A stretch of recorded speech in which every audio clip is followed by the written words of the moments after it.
The views on a Breath of Fresh Air podcast reflects the parties involved, and we encourage you all to use it as a conversational tool that will lead to personal studies of your own. Hallelujah, hallelujah, hallelujah, hallelujah, hallelujah. Welcome to a Breath of Fresh Air podcast.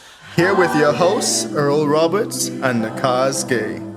As a young person, Christianity can be so foggy, like smoke in the mirrors and so unclear. But we're here to bring you a breath of fresh air.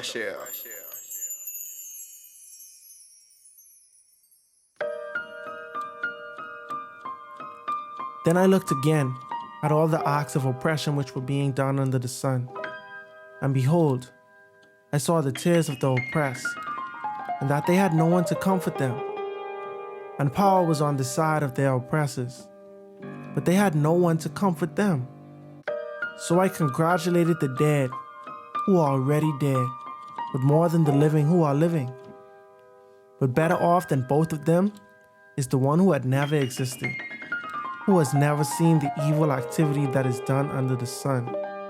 I have seen that every labor and every skill which is done is the result of rivalry between a person and his neighbor. This too is futility and striving after the wind. The fool folds his hand and consumes his own flesh. One handful of rest is better than 2 fistfuls of labor and striving after the wind. Then I looked again at futility under the sun. There was a man without a dependent, having neither a son nor brother, yet there was no end to all his labor. Indeed, his eyes were not satisfied with riches, and he never asked, "And for whom do I labor and deprive myself of pleasure?" This too is futility, and it is an unhappy task. 2 are better than 1, because they have a good return for their labor. For if either of them falls, the other one will lift his companion. But woe to one who falls when there is not another to lift him up. Furthermore, if 2 lie down together, they keep warm. But how can one be warm alone? And if one can overpower him who is alone, 2 can resist him. A cord of 3 strands is not quickly torn apart. A poor yet wise youth is better than an old and foolish king who no longer knows how to receive instruction. For he has come out of prison to become king, even though he was born poor in his kingdom. I have seen all those living under the sun move to the side of the second youth who replaces him. There is no end to all the people, to all who are before them. Even the ones who will come later will not be happy with him. For this too is futility and striving after the wind.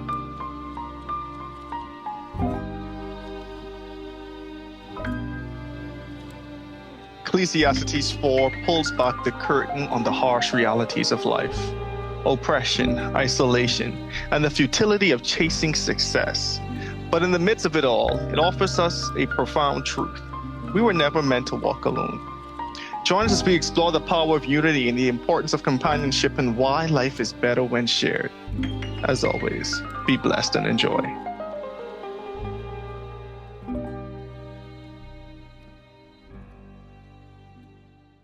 All right, welcome back to another episode of a Breath of Fresh Air podcast. Here with your host, Nakhaz Gay. you might as well say your name, Ayana Gay. and Earl Roberts. We are joined by Nakhaz's lovely wife. Yeah, so if you all been listening to us for, since the start, or even just this year, you might have heard me reference my wife 1 or 2 times. She was a guest on the pod in year 1. Yeah. When we lived at a more central location and we had more people we were just come roommates. through. Yeah, exactly. But I'm saying, like, all of our friends, it was easier to get together, That's when she was on the pod. And so now y'all get to put a face to the voice and, to the stories. I mean, for the people who don't know her, she's famous in her own right without us. She's more famous than all 2 of us. We have a bona fide celebrity on the podcast right now, And you know what I'll say too, though? Mm-hmm. Talk to your wife, man. Yeah, no, but beyond the poetry and the activism, you know, and the advocacy. Mercy. She is a worshiper. Amen. And she is a minister as well. That's the truth. So I started preaching, I think, in 2022. And since then, I believe that, not even since then, last year, or maybe this year, she had more speaking engagements than me. You know, obviously I was injured, you feel me? But I think last year when we were both able-bodied, the invitations to speak came to her just in the same way it came to me. You know what I'm saying? So, Amen. You know, by the grace of God, she also has her Bible study that she does. It's just like how you and we started with a Bible study. And I guess tonight they don't have a meeting. No meeting tonight. So that's why she is able to come here, you know, and spend some time with us on the Breath of Fresh Air pod. It's amazing. And it's a blessing. So, Yana, how have you been? You know, I've been good since you guys last heard me. You know, a lot has transpired. I'm sure Nakhaz has let you guys know. You know, we bought a house. We've done a lot of things since then, and God has been faithful. Amen. God has been good. He's been opening doors and closing doors, and yeah. Amen. That's good. So how was your week been, Earl? It's been it's been like interesting, right? Hey, you sound like you almost lied just now. You know, like when you catch yourself, right? Like to say, like personally, my week has been good, but it's been a lot of things just happening, right? Like telling you guys earlier, like, oh, Izzy Brown's father died. She's also going to get baptized tomorrow. It's a lot, but like through it all, like me going even piggybacking on what I just said, right? You know, when God opens doors, God closes doors. We see throughout it all, you see His God hand in everything, and it's things. Especially now, we coming back in the end, coming down towards the end of the year now. Like this episode actually going to be getting released in December, right? But like you starting to see this more of the time, you start like reflecting on how things have been throughout the year. Like how was this year? Did you accomplish things you set out to accomplish? What are things you didn't accomplish? What are things you want to get done next year? So, I mean, like this past week, I really started to like reflect on how the whole year has been going on, and it's been interesting. It's definitely been interesting, but it's like through it all, just seeing where God has brought me to and what He's brought me from, and the path that He's taken me on, the decisions that He's brought in front of me, learning how to trust Him more, and not leaning towards my own understanding. And it sounds simple, right? And it sounds, and like we take it for granted, but like actually like trusting what God truly wants to do and is calling us to do versus what we actually want to do. And even in the last month, I've had like an example of that where, I mean, shoot, I wanted to do something really bad, but I had like none of the signs there from God. And I was like, wow. And I was like, oh boy. Because I mean, it always sounds good, right? It was like, you know, Lord, let your will be done. But I mean, half the times when we say that, we really, well, I'm going to talk for myself. I really mean, Lord, let your will align with my will so I can do what I really want to do. Right. But it's always that friction when you want to do something, but God is telling you, might not even be no, but it's just not the right time for you to make this move, but you really want to do it. Then what do you do? I mean, the natural answer is you follow God, right? But then it becomes more inner turmoil in you personally because you're like, bro, I don't want to follow God right now. I want to do this. And now you're telling me I shouldn't do this. But even when I don't see it makes sense. But I've been doing a lot of that in the last like weekend and so, but yeah, man, it's a journey. It's a journey. Yeah, bro. I feel you, bro. And I understand why you kind of hesitate a little bit. You know what I mean? That's a lot to sort through. You know what I mean? And so, yeah, bro, that's good. That's good. What have you been? Me, my week is good, bro. This is my last week in school for this semester. Hey, bro, that's crazy because yeah, it ain't like, you know, doing my grad program and especially doing online. It ain't really like how undergrad was. Undergrad, I take like 8 or 9 classes one semester, like, you know what I mean? This one I take 2 classes, and it's like, bro, the amount of work y'all putting on me in these 2 classes, bro, like, I don't know how someone with like even more priorities than I have like could really juggle that amount of workload. It's crazy. It's just a lot of writing, but everyone different. Some people it might take you a shorter time to do the thing that, you know what I'm saying, that I'm doing. But when I first started the semester, I was trying to tell them, let me do 3 classes. You know what I mean? Because, you know, just overachieve over here. yeah, but also every year you have a certain budget of like funds that go towards school. You see what I'm saying? And it's like this at the end of the year, I starting. So I like if I could just knock out 3 this year, you see what I'm saying? That can keep me on pace. But I wouldn't have been able to do 3 classes, bro. Like, Mercy. that class would have to been like easy. You know what I mean?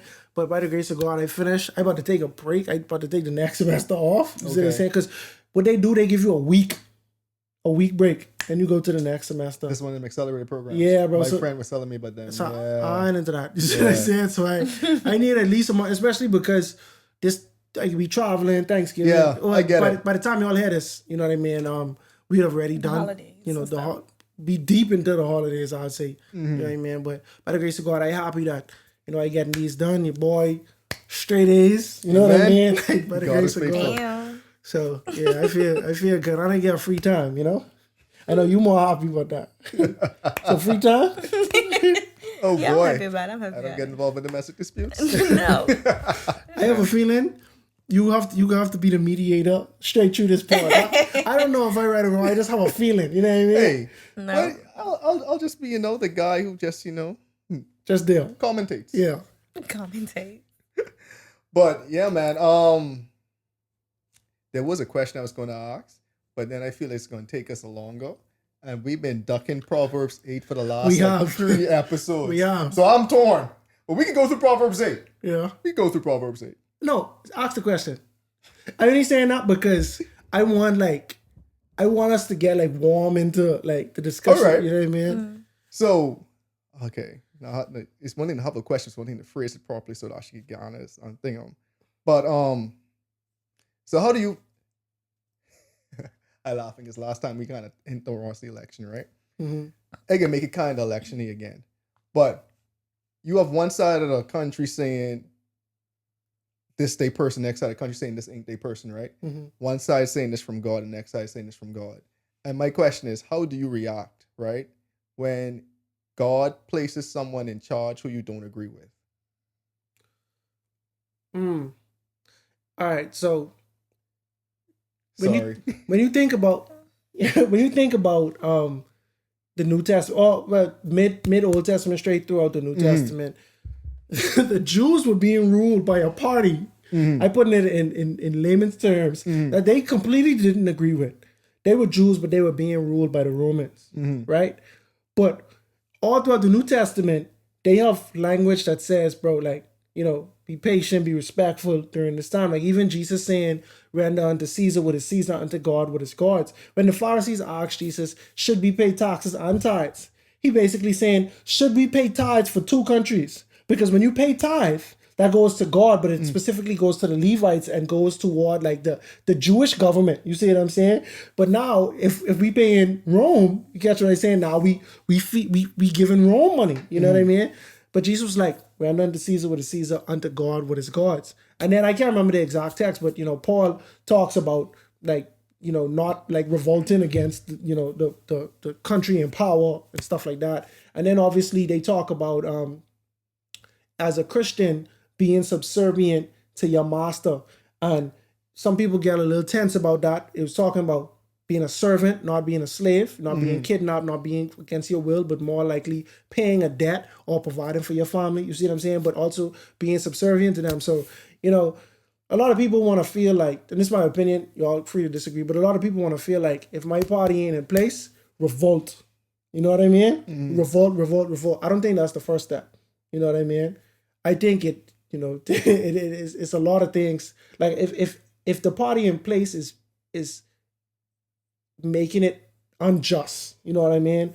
Is being inhumane and, is a threat to like humanity and also God's law, by all means. But just because you don't like the party, I feel like we could be patient and wait. But at the same time, bro, I think it's a long shot to assume that a party is going to suit all your needs, regardless if this is the one that you like, or even suit all the needs of everyone in the country, especially if it's a Christian nation. Like I find it hard to believe one party is going to satisfy every Christian, you know what I mean, in the country.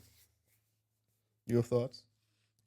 I don't really have like deep thoughts about It's on the spot question, yeah. yeah, I think more so it's just, there's no one you're gonna be like completely in agreement with. Mm-hmm. And so I think it's just more so drawing those lines of where your moral compass Mm-hmm. or even your like spiritual compass, like where do you draw the line? And I think, even when I think about like people like James Ball, when he has this like phrase or this quote where he talks about like, I love America. And, with anybody you love or anything that you love, you have a right to critique it. Mm-hmm. Because I see so much in you, and I see and this is me paraphrasing, but, and it's kind of like, I think there's, even the Bible talks about, like, rebuking and holding people accountable that you care about. And so even if it's a sense of like the people that are in your party, you have a right to critique them. You have a right to show them what they cannot see, or even let them know that is a particular issue that is bigger than maybe from their vantage point. So I think in that regard, like, there is no 100% win-win, but there's obviously some people who you just you would rather do those dealings with, because it's just a matter of I don't know how to explain it, but just like a matter of willingness. Like, who do you feel like would be more willing, or who do you feel like would be more stubborn? And I think that's what people are up against. Interesting. Yeah. And no, it's a valid response, right? I mean, because even I'm thinking about it, like I even go back to like the Old Testament, thinking about when the Israelites were placed under different kingdoms, right? Like, we see God calling the leaders of some of these kingdoms his anointed. And that's true. That's very true. How do you wrestle with knowing that? Go on. Yeah, that's a good point. But like, how do you wrestle with like saying, knowing that Nebuchadnezzar, who's about to come, take me from my land, trample my land, take me to a different land, almost destroy my culture, but this God's anointed. Yeah, and God saying that in the Bible through the prophet, I've anointed this one to come and do that. Right. Same thing with Cyrus. And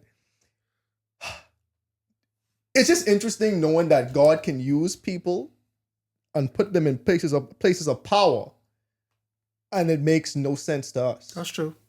And going back to Kazi's point, is like knowing that we have to trust God throughout any administration, any party that's in power, because we've seen instances where God has used evil people to bring about his will. Yeah. It's a hard pill to swallow. It's a very nuanced conversation, because people start saying, well, how could God truly be good if he using this person? And it's a conversation you just got to leave to God, because I mean, saying those comments to me kind of takes away the evil that we have in our hearts. And it's always easy to point out the log in someone else's eye when you can't, the speck in someone else's eye, and not point out the log in yours, right? But it's just interesting because, like, we've seen documented cases of this in the Bible, and we see the Israelites, they couldn't understand. Jonah could understand why God wanted to save the Ninevites. Jonah went out of his way to not minister to the Ninevites, but then Jonah still knew the characteristics of God. He was like, bro, I don't want y'all to be saved. Yeah, and I know God wants to save y'all, and I ain't into that. Yeah. And I ain't gonna be the one to help save my enemy. Right. But it's just interesting, man, because like, I mean, I had this conversation with someone this week, and trying to like bring this thought to them. I didn't do an eloquent job at it. Yeah. Granted, it was more of a charged conversation. I hate being in those predicaments, because now I feel like I defending a side, and it coming off this other person I defending a side, and that could get that's even more charged. Yeah, and I'm like, take a step back. I am not, but this could also be a reality that's happening, because this is currently the situation that we're currently living in. Yeah, I wanted to share Romans 13, and that's the text I was thinking of, but I am not that versed in Paul's writings. I just being honest with y'all, but I've read it, but retained it, not really. Anyway, Romans 13, verse 1. Let every soul be subject to I'm reading from the New King James Version. Let every soul be subject to the governing authorities, for there is no authority except from God.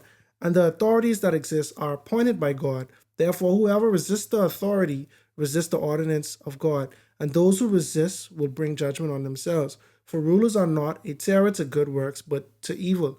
Do you want to be unafraid of the authority? Do what is good, and you will have praise from the same. For he is God's minister to you for good. But if you do evil, be afraid, for he does not bear the sword in vain.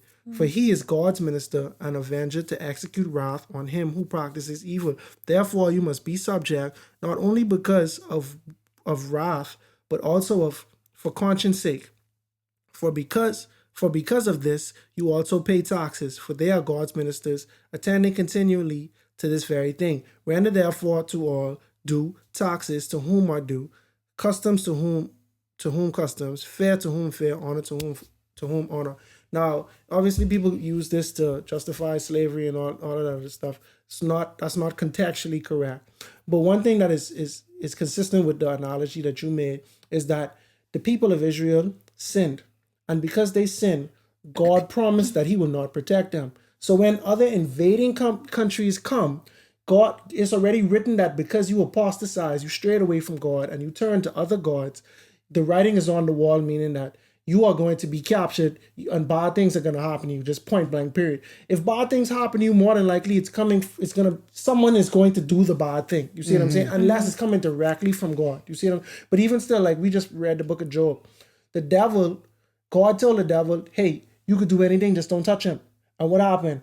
The Sabians came and, you know what I mean? And attacked this and that. But it happened from other people. You get what I'm saying? And so in essence, God allowed the Sabians to come and attack Job's people. You see what I'm saying? And so now, when we read in the text, it says, I have lifted up the king of Tyre or the king of...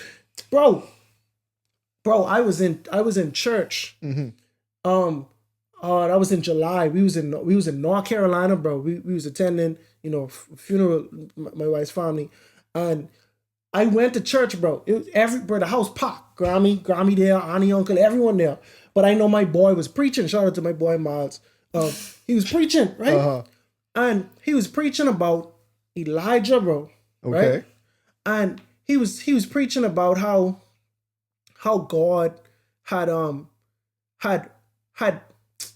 basically God had provided Elijah's like an answer for Elijah before Elijah had even really realized. Elijah, he was like being melancholic. He wanted to die. He was running away, this and that and the third, right? And God lift up Elijah and tell him, bro, go to Elisha. Oh man, bro, I ready to pause. I ready to read that chapter right now, bro. And I have a quick comment. Go for it. Okay, so we talked about this last week in my Bible study. We were talking about Jeremiah 29, and where everybody gets the whole for I know the plans I have for you situation. Yeah, and how the setting is the Israelites being exiled into Babylon, and it's of their own doing, but obviously they're being taken over or ruled by a particular type of people that they don't want to be ruled by. And I think the most interesting thing in that, and kind of to go into, because it helped kind of shape the way I feel kind of in this moment of our own lives, is when God was sending that message to them, he was like, build houses, have children, plant your gardens and eat from them, all these things. And what God is basically saying is, get content in this, because you're going to be in this for a little bit because of your own doing. So get content. And it's not even to really say because you're going to get it's not a punishment. It's God still wants us to thrive in a sense, even in our consequence, if that makes sense. And so I was just thinking about that, because I was just a lot of times people think that when you're in the midst of something that is unfavorable, that God still can't favor you in that process. And so I think that was kind of revealing to me just how because also in that same breath of him saying hey, they're going to rule over you, but build houses, have children, all this stuff. He says, and then in 70 years, I will get you out of this mess. Yep. and because I know the plans I have for you. Right. Like, you get what I'm saying? And it's like, that's not, to someone, like, from our vantage point, it's like, that sounds good, but 70 years? Yeah. Like, you get what I'm saying? I might Like, not even be alive to see that. Yeah, imagine 70. 50. Like, yeah, like 70 years. And what you mean, plans for me to prosper? I don't feel real prosperous right now, and so I feel like even in the midst of things not looking good, God still desires for good to happen. And I can say that because building a house is not bad. nope. Having children is not bad. Planting a garden isn't bad. And eating from that is you literally being able to sustain. And so I think that's like just evident to, sometimes the situations that we're in, and even the rulings that we're under, how God would still have us to be a certain way, because essentially the assignment or what God has called us to do doesn't change, even if our location or our comfort level changes. All right, so I just want to go back to what I was talking about, right? Mm-hmm. Shout out to my boy Miles, and he said that I was just flabbergasted because he was talking about how, you remember, Elijah ran. Yep. Elijah ran away right after he had defeated all the prophets of Baal. Yep. You see what I'm saying? After this perfect miracle. Right. My After boy the gets perfect, scared. crazy fire from heaven, he gets scared because Jezebel, you kill hundreds of prophets of Baal, bro. But this one lady put the fear in you. You see what I'm saying? Yeah. So he ran away, and then the Lord came in the wind, but he was not in the wind. He was not in the earthquake, etc. It's the still small voice, right? And this 1 Kings 19 verse 13, and it says, "So it was when Elijah heard it, that he wrapped his face in the mantle and went out and stood in the entrance of the cave. Suddenly a voice came to him and said, 'What are you doing here, Elijah?'" Right? And he said, "I have been very zealous for the Lord of hosts, because the children of Israel have forsaken your covenant, torn down your altars, and killed your prophets with the sword. I alone am left, and they seek to take my life." Then the Lord said to him, "Go, return on your way to the wilderness of Damascus, and when you arrive, anoint Hazael as king over Syria." Now, if anybody knows, the Syrians was giving the Israelite the business, bro. Before and after this, there was a big problem during this time. But why God tell him to go and anoint Hazael king over Syria, right? And he goes to say, you shall anoint Jehu the son of Nimshi as king over Israel, and Elijah the son of Shaphat of Abel Meholoth you shall anoint as the prophet in your place. It shall be that whoever escapes the sword of Hazael, Jehu will kill, and whoever escapes the sword of Jehu, Elisha will kill. So now, in this very text, and this is what my boy was enforcing, bro. He asked, God sent him to the enemy to anoint the enemy, so the enemy could do God's will. Elijah is scared because people want to kill him, because the word of God is under attack. All of the godly men, all of the prophets are under attack. Elijah said, "I am the last one left," right? And God wants to destroy the people who are destroying the prophets. And so what did he tell Elijah to do? Anoint Hazael as king over Syria. Over Syria. Right? And so what Hazael could do? Hazael could kill them. Hazael could go and kill all of the wicked people who in Israel who are killing the prophets. And who Hazael ain't killing? Jehu killing. And who Jehu don't kill? Elisha could kill. So your problems, bro, I already have that plan out for you. So that's why God was saying, bro, why are you here? Why are you here? Bro, if you would have just talked to me, I could have shown you, bro, I already have this map out. But in the scheme of our conversation, right, the Israelites, by Elijah's own words, they have strayed away. They have worshipped false gods. And because of that, it's a punishment that is coming towards that. These are, God says this in Deuteronomy, these are the blessings and curses. You see what I'm saying? All throughout the Old Testament, really. And so, when we sin against God, we bring curses on our lives. And it's it's a text in the and I think it's Proverbs, the wealth of the rich is stored up for the righteous type situation, right? Sometimes, bro. Sounds proverbial. Yeah. Sometimes when you mishandle what God has given you, or when you do things to barricade yourself from God's blessings, someone else is going to benefit from that blessing. The people of Israel, they mismanage their blessing, and as a result, the Syrians get it. You see what I'm saying? The what's it called? The Babylonians get it, etc. So it could even be, bro, sometimes we get too arrogant, like, oh man, there's people in power, we wish they didn't happen. Sometimes, bro, this is the punishment of our own actions. God rise them up to be a snare to us so that we can learn the error of our ways. And even to add to that, like how you were saying that, even in Jeremiah 29 again, going back to that, where they were being exiled and under the Babylonians,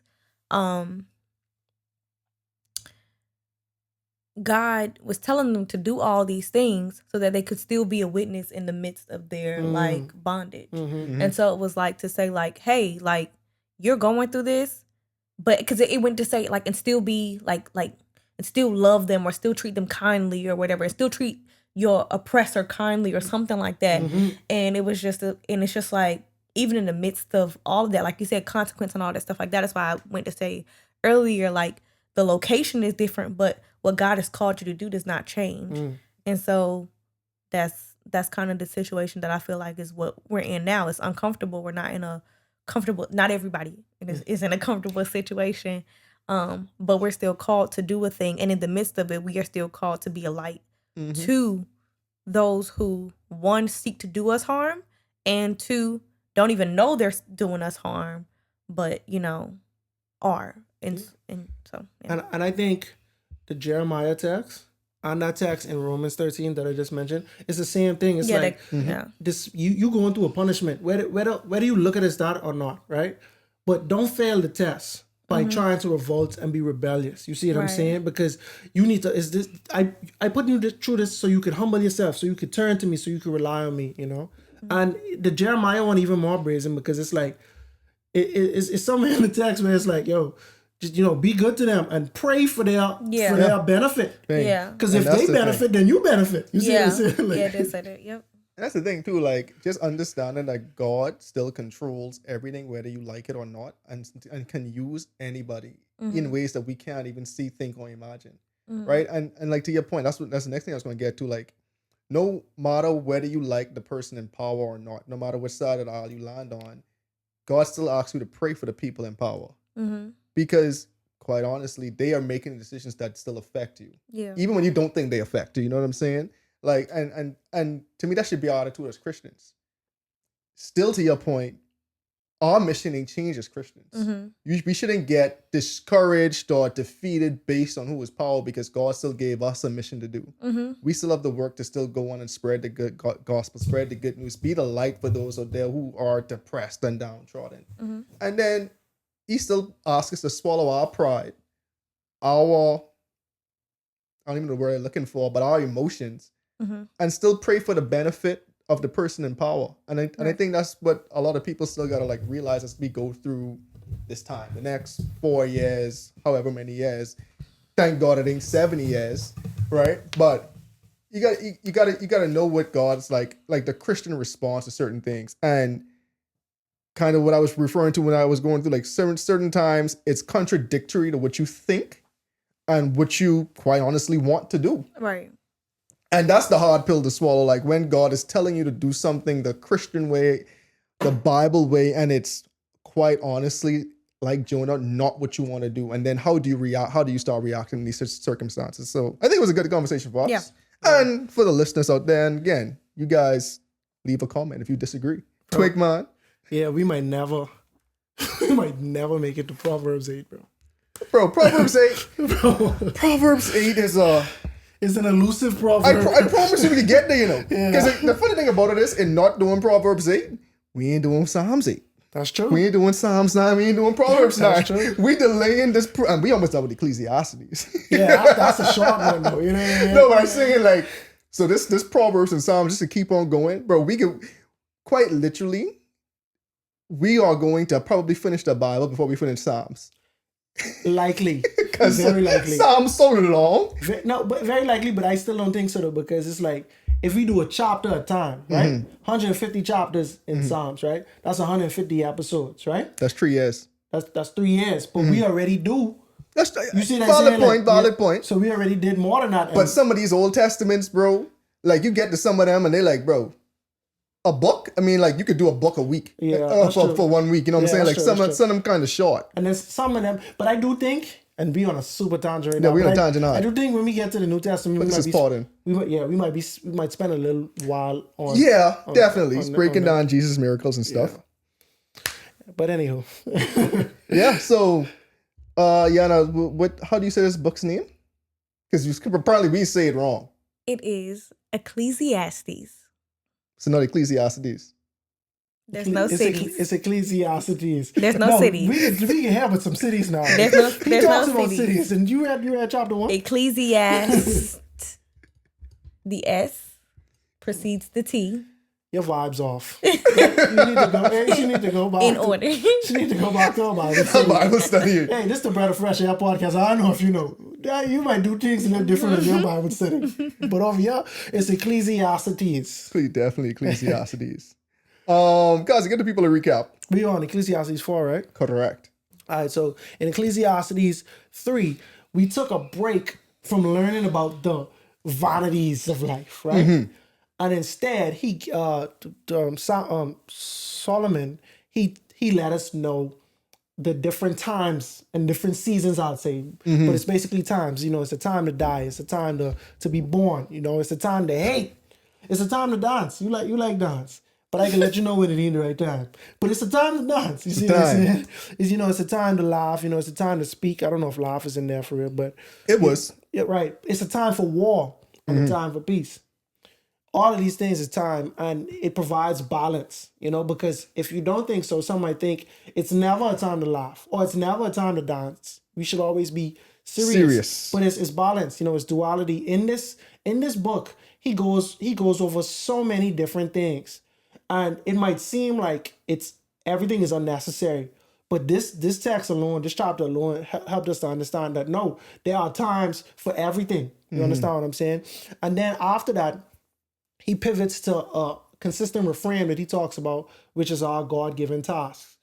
Nothing is more important, you know, than enjoying the things you do in life. You see what I'm saying? Because that's what God gave you, you know.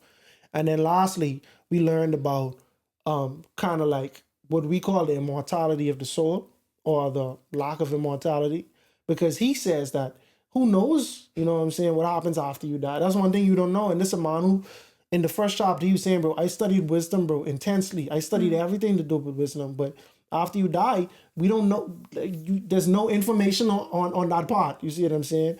And essentially, the way he ended it was saying that, yo, when we die, bro, we are just like any other animal, bro. Like, the animals die. That's what was You crazy. see, they saying we died, you know, and he made that parallel as well. And so, you know, when we get back to this chapter, he goes back to his consistent remarks on the different types of vanity. Of vanity. And then, I mean, just for like someone who might just be listening to the first time too, right? Like, depending on the version or translation of the Bible you read, it says vanity or it says meaningless. But in the Hebrew, that word was havel. And that, in Hebrew, it has a little bit more meaning than just the English translation, because it's essentially saying that life is more so paradoxical. Like, it's almost like smoke, kind of what he's saying. Like a Like mist. it seems real, but as soon as you go to grasp it, it's not there. Like cotton candy. Like cotton candy, like Kazi cotton candy. You go to bite it and it just disappears.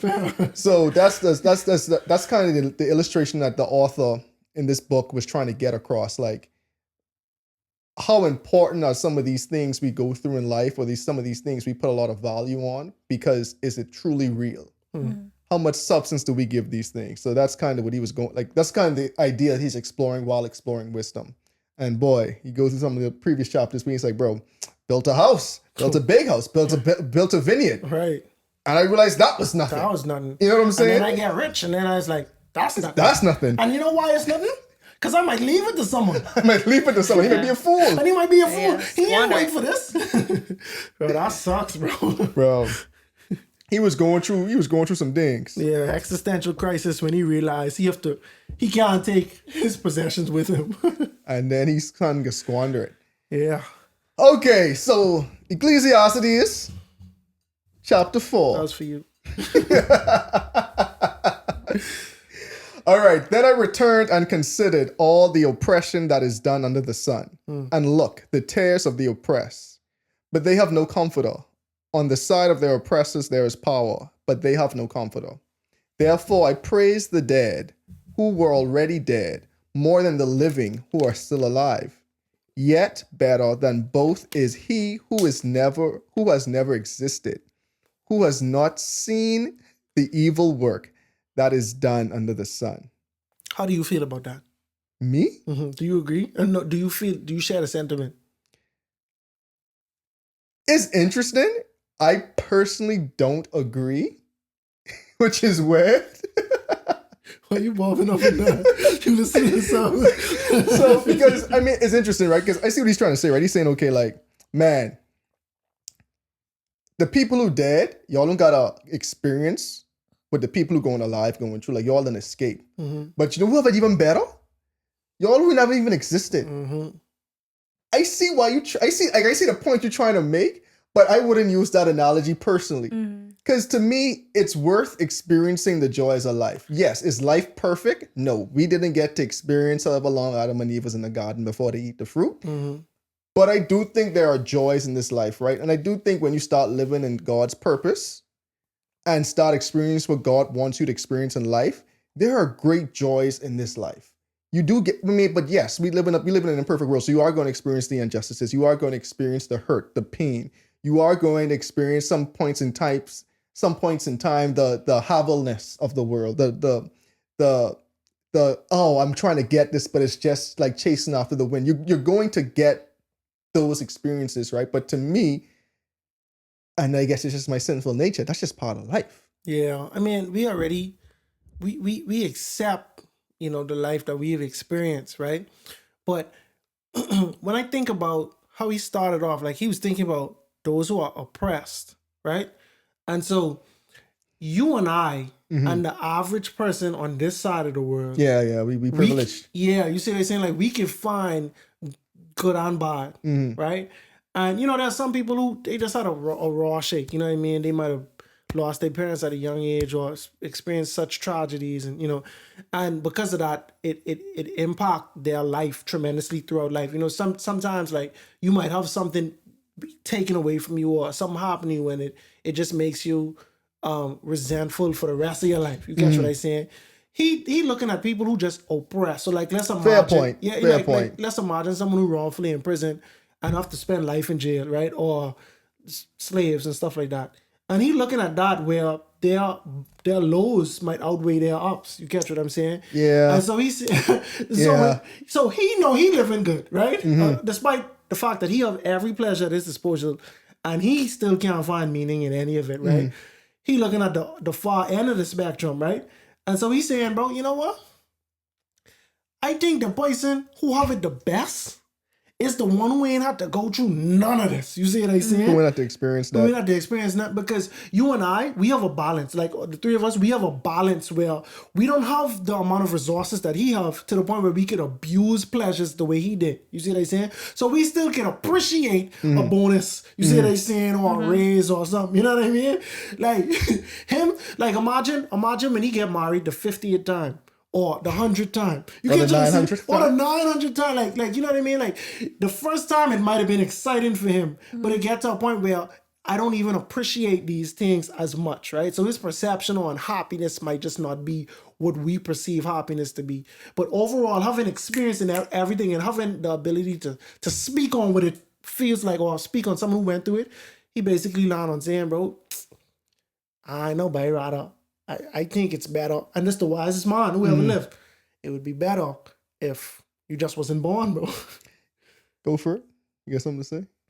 No, I was just gonna say like I think if you're just talking from a regular like just human experience, we often tend to like compare. I guess I'm trying to think. Okay, so like, when people pass away, we then are like, you don't have to worry about this anymore. Like, you're now at peace. That's true. There's like, like there's this, you don't have to deal with this. All that is this. And I think when you think about that, it's like we naturally say that when people are dying after living, right? But if you think about it, non-existence is non-existence. So it's just on the opposite side of the scale of not being born. You don't have to deal with this. Right. Like, and I think that's kind of the way in which I saw it. Is him just kind of like creating that like sense of like non-existence is to also not suffer, is to also not have hardship, is to also not deal with all that is life, even the joys, because also some of that can even be heavy, because when you have joy, it's not going to last forever. So it's like it's like that kind of balance. He can tell you, that could evaporate too. Yeah, like smoke, like so it's not going to last. That's kind of what I think about it. So I wouldn't have worded it this way like you said, but I understand it. But when you put it that way, it's hard to argue it, because when someone passes away, the sentiment really be that you know it is finished, the battle is over. You catch what I say? Yeah. So like, if the battle over, which is better, knowing that the battle over, or someone who never even had to go through the battle? You catch what that's I'm saying? what I'm thinking about. So, But what's interesting too is like, I just like, well, after I put it in the lens of oppression, I go back to that line we saw when we was at the African Museum, right? I know what Bro, you're if talking I about. could be, if I would have just been free for 1 minute, bro. and had to die after the minute was done, I would have taken it. Rather. And I was like, it's super hard for us to fathom that. Yeah. But for someone who might have still experienced some joys in oppression, they were still saying, bro, just being oppressed and what I'm enduring. If I get 1 minute of freedom, 60 and then seconds, die after. 60 seconds of just being free. If I just walk from here to here and free and just drop down dead, I would take that. And this was a direct quote from an actual slave in America for those Yeah. listening. So if I take that context on what he is saying, then I could kind of understand. Like, maybe, just maybe, it might have been better if you weren't born because of what you are going through. And I mean, the ancient world was a lot rough, even though it's kind of even hard for us to fathom. Than our modern world. I mean, I ain't absorbing what our African ancestors going through, because they went through hell. Right. But just saying that, hey, it's almost better if y'all just wasn't born. I could kind of start seeing that context from that lens when we have a direct quote from a slave who actually went through it. So that's I get rough. it. Yeah. See, it's hard to disagree with Solomon when the Bible already say he's the wisest man. Hey, he have a notch on his belt that we just can't really touch. Yeah. Exactly. But I did find it interesting saying like was never born, because like, you remember Jesus say it would have been better for the person who betrays the Son of Man to have never been born. Like, you know what I mean? So like, when I think about have never born, that means you never experienced good or bad, Yeah, it's quite better you just literally never existed. Yeah, that's crazy. All right, so continuing in verse 4. Again, I saw that for all the toil and every skillful work a man has is envied by his neighbor. This also is vanity and grasping for the wind. The fool folds his hands and consumes his own flesh. Better a handful with quietness than both hands full together with toil and grasping for the wind. Mercy. Then I returned and I saw vanity under the sun. There is one alone without companion. He has neither son nor brother, yet there is no end to all his labors, nor is his eye satisfied with riches. But he never asks, for whom do I toil and deprive myself of good? This also is vanity and a grave misfortune. Boy, that's crazy. Golly. Nah, that's crazy, bro. And you know one thing with Solomon too, though? I think he like family oriented, despite the fact that he was disappointed that his son might be a fool and he didn't really want it. You know what I mean? But, His family is too big if you ask me. oh, for sure. Hey, how could you not be family oriented? I really just think about like, how did he have time? Like some of when we was talking about the certain character in our modern day, but like, how did you have time to do all of this? Bro. First of all, he was a king. Yeah. Then you got to run the country. You have all these building projects. You have all these personal projects. And then you also got people coming to you trying to question your wisdom. And you on this whole wisdom search and experiments and all this stuff. Writing books, writing songs. Experiencing every pleasure. Definitely heavy on the pleasure and heavy on the woman. Yeah. And how you have time for all of them? I think they would have had to intertwine at some point. So you remember, like, running the country, right? Part of me running the country is to keep the country safe. And in order to keep the country safe, I made alliances. How did I make alliances? Sleeping with By sleeping with, like, by intermarrying. Yeah, you said it, by intermarrying with these other nations. You see Okay, what I'm that's the saying? political way to say it. Yeah, political, right? So in one way, I accomplished 5 things at once. you know, like when you like when people trying to get a tax write-off and they like, we go on a dinner, but we doing this very specific thing so that it can be counted towards our tax. Yeah. Well, technically we did, you know what I mean? Like, We discussed business. The business was mentioned. yeah, the business was mentioned, so legally we obligated to write this off. So like, I think that's how to me he managed a lot of time, because I on the quest for every pleasure, right? In doing so, women is a big part of that for him, right? And now I ain't just doing it for pleasure's sake. My country getting something out of here too. You know what I mean? Like, Exactly. yeah. Okay. So what y'all think about like that whole part we just read in total? Like, go for it. So it's interesting because in our society, it's work hard, keep grinding, get all the way to the top, right? But he say it's a grave misfortune when you doing that and it doesn't benefit no one, bro. Like, you don't have a companion, you don't have a son, you don't have nobody who's going to benefit that but you. And that's on the heels of him a couple chapters earlier saying that, bro, when you die, you know, you have to leave it to someone. You catch what I'm saying? So it's like, bro, it almost to me like he's saying, bro, it's better to leave it to your son, and he's a fool, than to work hard for no reason and it just go to no one because it benefits no one, or someone gonna steal it or whatever have you. You know what I mean? And even before that, he said, bro, there's one alone without companion. He has neither son nor brothers, you know, and yet there's no end to his labor. To me, he could have ended by saying that this is vanity. But he said this is vanity and a grave misfortune. You see what I'm saying? Like, it's unfortunate that you're working so hard for no one else to benefit from. I think part of it too is that he's saying it's unfortunate because you're doing all this hard work, while I think he made a point like saying you're depriving yourself of good. So it's like you doing all of this and you're depriving yourself of experiencing the good things in life for no one else benefit. So it's like you don't have to work this hard. You actually could enjoy life, because at the end of the day, bro, you ain't even leaving this to no one. Right. So like, why are you going through all this extra effort now? If you have someone you're leaving it to, kind of understandable because they benefiting, but you doing all of this for what? Yeah, that's truly just yeah. for like self, like, because at that point you're doing it for yourself. So you're doing it for the status, you're doing it for the promotion, you're doing it to get recognized, you're doing it for that big job, that big money. Yeah. And he's saying, bro, this is a misfortune because you in all aspects you are getting the fortune because you put in that work, so you're gonna be rewarded for this work. But at the end of the day, at what cost? Because you're depriving yourself of all these things you could be experiencing. Like, for whom do I toil and deprive myself of good? Yeah, from like, for who you doing this for? You can't say your kids, you can't say your wife, you can't even say your brother. Yeah, Who you doing this for? That's true.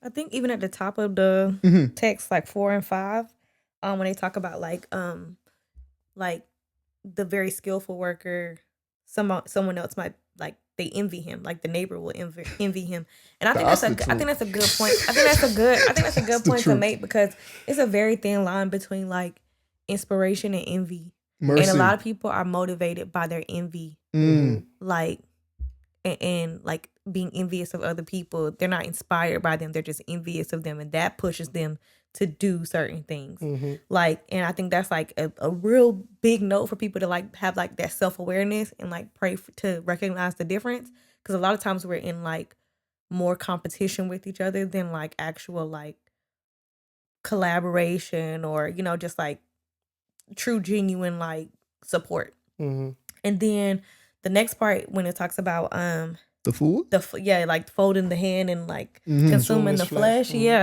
I was thinking about that, like when y'all were talking, when we was reading through it, because that's also another thing that is like, sometimes people have a lot to say about what you do and the work that you do. Mercy. But they don't do anything themselves. Woo. And so it's just like, you know, Kazi and I talk about this a lot. Like people who sometimes have a lot of opinion, they don't have any expertise. They don't do nothing. Like, you know, and I can't look to you and say, oh yeah, but he's a master at this, or he does.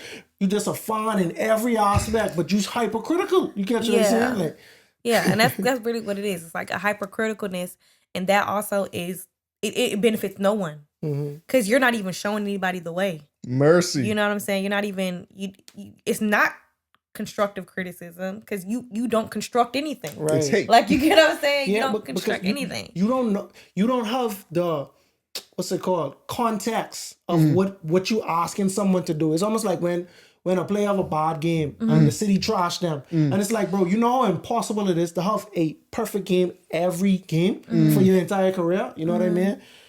And I think that's the difference. That's the juxtaposition between when it's talking about folding the hands and consuming the flesh, or like having a handful of quietness. Because I think those people who tend to fold their hands, right, and just consume their flesh, those are the ones who are talking, right? Those are the people who are the most vocal and have the most to say, again, without any expertise, but just an opinion or just critique.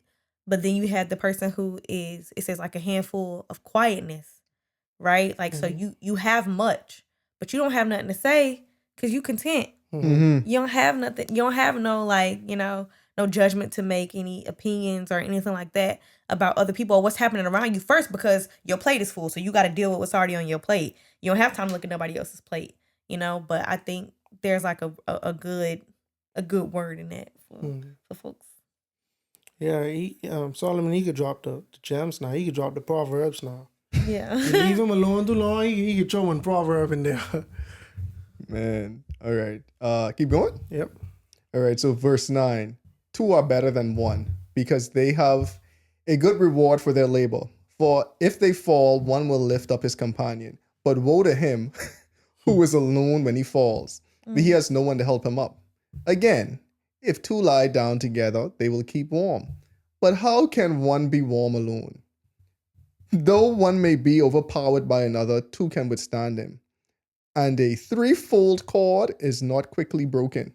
Yeah, back to the proverbs now. But I think maybe on our trivia episode, this was one of the texts. 2 are better than 1 because they have a good reward for their labor, if that's Bible or like a Chinese proverb or something. You know what I mean? Yeah. It do sound like a fortune cookie. It do. 2 are better than 1. I mean, but that's fact though. That's fact, bro. Like, no matter how you shake it, bro, like 2, you know, when we taking off the doors to our fence outside, I could lift it, but the fence so wide, it's hard for me to get all my hands around. Like, it ain't that heavy. So it's like when I need to take it out, I gotta call Yana. I say, Yana, this a two-person job. And not because of like the strength that it takes, you know, but just how awkward it is. You know what I mean? So, but now if you on the other side, we can knock it out quick. But if I have to do that alone, but that could take me an hour just to do, because of just how the mechanism's set up. You see what I'm saying? Like, you have to hold it a certain way while I unscrew at the same time. And like I say, it's long. You know what I mean? And so, I mean, that's just plain old wisdom right there, you know? 2 lie down together, they keep each other warm, but 1 person can't keep himself warm. You know what I mean? Many have tried. A lot are frozen. Yeah, dog. And a 3-fold cord is not quickly broken. What happened, Yana? Many have tried. That reminds me of something that's kind of unrelated, right? What are you talking about? You trying to avoid the tangent. No, I started a tangent. I said you're trying to avoid it. He's like, Well, before Kazi starts his tangent, Okay, go for it. let's make it practical, right? Yeah. It's not that serious. It's not that deep. No, everything's serious on the Breath of Fresh Air. So, boom, right? I have this thing, right? Me and Kazi are married, by the way. Just as a reminder. I have this thing where She claiming her property, buddy. my I don't know where this going. I have cold feet. Oh. I have naturally cold feet. So in the night, somehow my feet find their way to his body because he's warm, and that keeps my feet warm. So two keep each other warm. Yes. No, but 2 feet can keep each other warm. You No, would think 2 feet no, can 'cause my 2 feet are cold. Right? So you're picking up your phone and one guy. But when I'm by myself, I really do notice that like I don't have another person there because I find myself like just naturally like looking for something to warm my feet, and then I have to put on socks. Frozen. I believe when I was about to go on my tangent, you start to feel guilty. About what? You start to feel like I was gonna use this tangent first, and you had to get it. No. I wasn't. She get it off first. I wasn't. She That get what it you off talk about? first. No, Oh. I was gonna talk about. I saw a quote, and it's unrelated. So I was fighting it because there's like, bro, they say, bro, like Mount Everest is filled with, Oh yeah. filled with like the people bodies failed. of overachieving or overconfident people. You Yeah. see, they say like, I see what you're saying. Yeah. Like people People who like- climbed it. Yeah. people like, Okay. bro, we can make it, and don't make it. Yeah. Type situation. You know what I They- mean? Like, That's true. Frozen. yeah, Frozen. That's what that remind me of, bro. All right. Yeah, the threefold cord is not easily broken. Amen. But I mean, I don't know. what happened? What you was gonna say? what is the threefold cord? A 3/4 cord. That's like, you know, like when they A make rope. a No, rope. practically. Yeah, that's why I say I don't know. I don't know what the analogy is speaking to. But I was Maybe- going to say, like, the whole chapter, I mean, like, even when you take it as a friend or if you take it as a loved one, right? But it's always good to be like, have a companion who walking through with you in this life. So you think he talking about polygamy? I wasn't talking about that specifically. Maybe God is the third cord, Exactly. right? Husband and wife and In God. every companionship. Yeah, but Right. I was specifically talking about when he say, bro, one person get easily overcome, but two, y'all Yeah. can withstand him. I'm saying, That's true. you got someone with you, buddy. Is I just thought it was interesting because the entire time we were talking two, Two, and then the three just now come it's up, like and then the he just switch threefold off right cord. after it. Right. Yeah. So I was like, maybe this is like the But then if you think about it, right? Like imagine if someone car break down or we have this immediate problem, two of us could bounce ideas back and forth. But if a third person there, you see what I'm saying, we could, you know, that's more people to help. I mean, sooner or later they can get too much people and they get confusing. But anyway, a 3/4 cord not easily broken. That's what the Bible would say. But yeah, I'd go with Yana with the third string is God. yeah. Okay, let's get it. It seems like it fit. That's cool. All right. So better a poor and a wise youth than an old and foolish king who will be admonished no more. For he comes out of prison to be king, although he was born poor in his kingdom. I saw all the living who walk under the sun. They were with the second youth who stand in his place. There was no end of all the people over whom he was made king. Yet those who come afterward will not rejoice in him. Surely this is also vanity and grasping for the wind. That reminds me of Proverbs 8. I wish we got to touch on it. Maybe one day we will. Just kidding. But Proverbs 8, verse 15, when they're talking about wisdom, the text kind of like personifies wisdom. And it says, by me kings reign and rulers decree justice. By me princes rule and nobles, all the judges of the earth. One thing that's consistent with you know, these books, well, even the Bible, like they equate wisdom to like being a king. Like the king is is obviously the head of state, quote unquote, or whatever, right? That's the person who, if there's anyone who's the wisest person in the land, that's who you want to be the wisest because they have the biggest responsibility out of everyone. You know what I Right. mean? And you know, you say he comes out of prison to be king, although he was born poor in his kingdom. I don't know if this is like a proverbial prison or not, but it made me think that, bro, by wisdom, he trying to say like by wisdom you could elevate all the way up to being a king. Even though you at the lowest of lows, you could start off as a prisoner. You see what they're saying? You could start off as a pauper, you know. But if you wise, you know, that could take you straight to all the way to the top, you know. Better a poor and wise youth than an old and foolish king who would be admonished no more. Yeah, that's crazy. It's better to be poor and a wise youth than an old and foolish king who will be admonished no more. I mean, think about it, right? Like that's so like anti the way people think today, though. Like, Oh yeah. But in a lot of ways, wisdom is not prioritized. Like it's really not, bro. Especially because being the age of such information, right? And people can regurgitate things that they learn all day and all night, but a lot of people lack critical thinking. And you reading somebody saying this thing right now, like, bro, there's a large piece of this puzzle that you presented that is missing, bro. But you don't even know it, and you're not gonna know it because you ain't thinking like deep. You just thinking, you basically just regurgitating information. Sorry, you ain't really like thinking deep. And a lot of times we have people who make it all the way up ranks that are unwise, that are not smart. Like we have people like entertainers, right? You could become very rich if you good at a thing. But it has nothing to do with your wisdom level or even your intellect. And because you are a public figure, you have influence on people. You forward, like you front facing basically. And they could spew out anything they talking about. You see what I'm saying? And they become authority on something just because they have such a big reach, but it speaks not to their wisdom.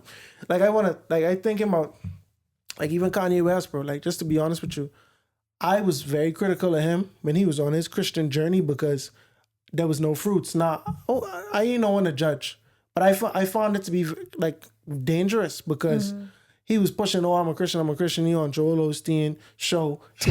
He making a quote unquote Christian album, but you got gangster rappers talking all type of stuff there. Like half of the songs ain't glorifying God at all. But he a Christian. I think he might have won a Grammy as a gospel artist just because he classifies as gospel or whatever, right? And now, a couple years later, I ain't a Christian no more. I am God. That's what Kanye's saying. But I was asking God to restore my marriage. He ain't do it.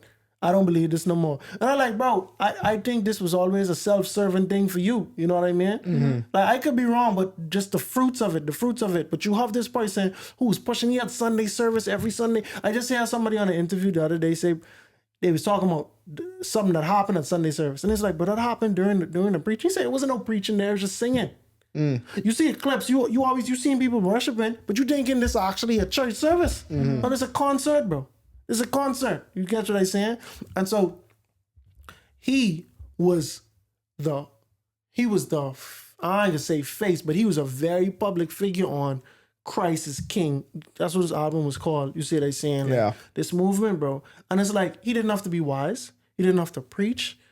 We don't know what his theology is in any type of way, but he had the platform, and so he was able to like do these things. But he was unwise in a lot of ways, but we're still seeing him do a lot of stuff as a forward-facing, quote-unquote Christian, doing things that were just not reflective of the lifestyle that he was talking about. You know what I mean? And so, bro, a lot of people do not put an emphasis on wisdom. A lot of people don't care, bro. You see what I'm saying? And it's just crazy how the world we live in today, bro. Like, I know if Solomon would approve of this, bro. Like, you know what I mean? Like, you guess so? Anyway, bro, let's just wrap up. Huh? I mean, I do have something to say. I just wanted time to think about it more. Do you have anything to say? I was going to go in completely different tangents. I wanted you to get your point. Okay, then. Okay, so at the end of the verse, or at the end of the last few verses, it talks about like how people will go after the newest thing, kind of like the more youthful king, right?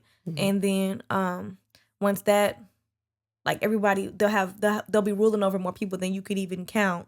But then at some point, they will also, nobody will know who they even are. And it reminded me of like, and I want to say it's with like Joseph, right? Was it Joseph who like everybody knew about him, but then when the next king came, there was a king that did not know Joseph. Yeah, it was a king who didn't know Joseph, but Joseph done did all these things, and it's just like the subset in the Bible, it says popularity passes away, and I think that's kind of like a testament to that. And it's just like, also I think it's speaking to how like a lot of times we're quick to flock to like the newest thing or what feels most vibrant or youthful in a sense. And there is a need for that because, you know, some things need to go with time and things need to change with time. And I might be kind of veering off, but I think there's something to say about this particular verse where it talks about like people flocking to what is youthful or flocking to like the next youth in line, because it's kind of saying that basically, oh, I'm gonna sound like a poet, but basically like the youthfulness doesn't always equal like the usefulness, if that makes sense. And You so are a it's just poet. like, yeah, it just kind of came to my brain at one time. Like I like alliteration too, but it's kind of like that. And then also, yeah, it says like, yet those who come afterward will not rejoice in him, because at the end of the day, you are who you are in the moment that you are them. And also, it kind of reminds me of, did y'all watch this week when who was just fighting? Tyson and Mike Tyson? yeah. Mike Did y'all Tyson see and his Jake interview Paul? where they were like, this girl was interviewing him and Oh, she was yeah. like, what do you want your legacy to be? And he was like, my legacy. Like, what is a legacy? I live, I fight, and then I'm going to die. Like, you know? And it's kind of like, there's a bit of like, a lot of people felt like he was kind of like self-loathing or just like not being like, even mindful of the fact that he was talking to a child. But I think there is I would say it's a healthy level to that. And it's also something that is kind of like, you know, legacy. Some people are so caught up on legacy. He does mention that, like, people are so caught up on legacy that, you know, it's just like, who cares, bro? You're not even gonna be here. And he said it was kind of arrogant to be caught up on what your yeah, to legacy be would be. caught up on, because some people do. Some people live, and that's actually what the Bible said earlier, actually, where it was like, you know, you're working and you're getting all these riches and you're doing all this stuff. You ain't even got you have no legacy. You don't have a son or no one to pass it on to. You don't even have a legacy kind of thing, but you so caught up on what you're doing, you know. And I just think it's a healthy balance of like not caring too much and having just enough care, because the Bible also talks about like, you know, leaving an inheritance to your children's children. But I think there is a healthy level of like not getting caught up on it and stuff like that. So I mean, piggybacking of what you say, I think that's so important, because he mentioned something like this, I think, 2 chapters ago. But even here, those who come after him will not rejoice him. right. And he talked about, I think it was like 2 chapters ago, saying that, yo, you gonna live and you gonna die, and no one gonna remember you. Yeah. You know what I'm saying? Like, and when we talk about that, we're saying like, yo, think about all the famous people who probably was famous in their day and probably did great things in their day, and no one knows about them right now. That's Think true. about Right. all the different kings in the Bible. You only really know about David, Solomon, and then the ones between Solomon to Nebuchadnezzar. You might could name about 3. Yeah. Yeah. I could name Hezekiah. I could name Jehu. Jehu, Ahab. Now, I could probably name 1 or 2 a little bit more nuanced one, just because me and Kazi have the podcast. But you ask the average person, bro, there was more kings on the side, Solomon and David. I thought I've gone from David to Solomon and Nebuchadnezzar. Yeah, dog. I thought that But that's too. true. That's true. Because nobody talks about Jehoiakim, Jehoiachin, you know what I mean? And it was like the last king. Exactly. You know what I'm saying? So, like, think about this, right? Like, in this same passage, right? Popularity passes away. Bro, we have someone who we showing that was young, rise to power, to the pinnacle of human success, bro. And even that fades away. That's true. That's crazy. You know what I'm saying? So it's like, bro, you could get to the highest point you think you could achieve in your life, from the prison to a king. Literally rise to the ultimate riches, and even that is vanity.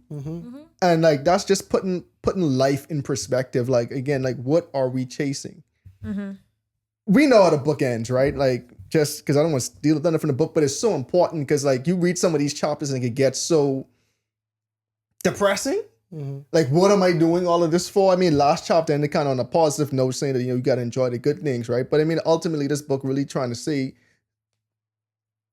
one of the main highlights is, you know, like, fear God, right? And that's the beginning of wisdom, right? And like, trusting God, but also like, a lot of the things you're searching for and you're trying to strive for in life for personal gain and success really doesn't matter. And that's a hard pill to swallow, especially people like me who are super ambitious and want to achieve great things in life. You know what I'm saying? Purpose-driven, goal-driven, goal-oriented. That's a hard pill to swallow, because at the end of the day, I got to take check stop a lot of times, like during this year, and be like, yo, how important is this in the grand scheme of things? Sad to say, a lot of times it's truly not, especially like when you want to do something God's saying no, right? But our purpose in life is to understand that we don't control it. You know what I'm saying? Like, God is in control. And when God is in control, things go certain ways that which we can't even comprehend. But we also got to know, like, hey, there are certain parts in life that we're allowed to enjoy, that we're allowed to actually take part in, enjoy having a family, having a yard, growing things in your yard. And I don't want to make it sound so minimal and so, oh, you're just allowed to do this. But like, there are certain other joys that God are going to let you cherish in. You know what I'm saying? Like, last chapter, there was like enjoy the work of your hands, the work of your labors. Like these are things you actually could enjoy. So in the grand scheme of things, all the personal ambition might be meaningless, but God still allows you to enjoy it and allows you to actually use these things for his honor and glory. I ain't even trying to land the plane, even though it sounds like that. So,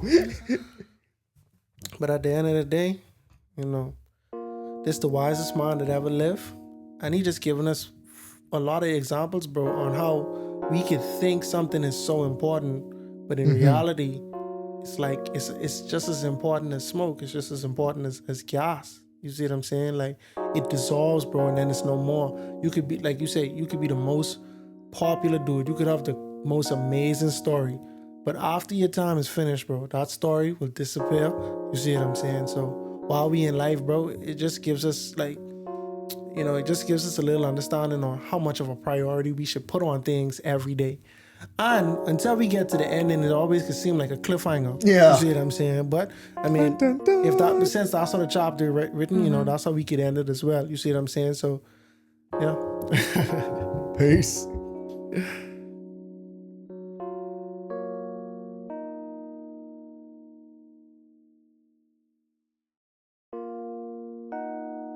King Solomon starts this chapter reflecting on injustices and oppression. He notes that there is no comforter for those who are oppressed. Then he talks about the futility and envy of toil, and how one hand with tranquility is better than endless striving. Next, he talks about the loneliness of greed, and he reflects on a man who works endlessly, although he has no heir. This too is futile. And lastly, he talks about the fleeting nature of power, as illustrated by the story of a man who rose up the ranks of poverty to become king, and how even that was soon forgotten. But we'll talk more about Ecclesiastes on the next episode of A Breath of Fresh Air. Tonight's episode included voice acting by your host, Nakhaz. Remember to go ahead and research on your own in order to get a more firm understanding of tonight's episode. And if you enjoyed it, make sure to like, subscribe, and share with your friends. You can follow us on social media at A Breath of Fresh Air Pod on Instagram and BOFAPOD on Twitter. Thanks everyone, and we'll see you next week.